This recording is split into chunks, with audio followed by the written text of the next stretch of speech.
2 minutes pour comprendre, je suis immunisé. Quand on dit je suis immunisé, on parle d'immunité. Qu'est-ce que c'est l'immunité? C'est la question que je vais vous poser. Docteur Yves Janzou, vous êtes interniste à l'hôpital Tourneau. L'immunité, qu'est-ce que c'est?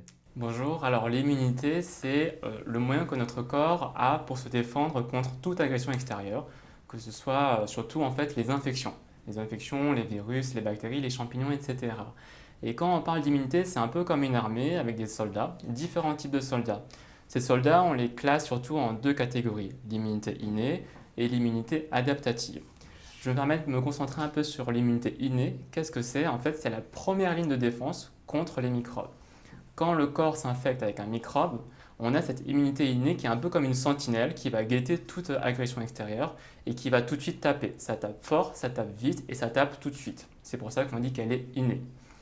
Et cette immunité innée, elle est bien, mais il y a un problème, c'est que les microbes, il y en a de plus en plus et c'est incalculable. Et ils ont tous des moyens de défense des moyens pour contourner ces moyens de défense, pardon.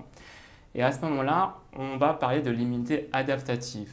En fait, l'immunité innée va prendre un prisonnier dans ces microbes et va le présenter à l'immunité adaptative qui va lui prendre quelques jours pour bien étudier ce microbe, ce prisonnier, et puis ensuite va fabriquer des armes spécifiques qui sont contre cet ennemi précis.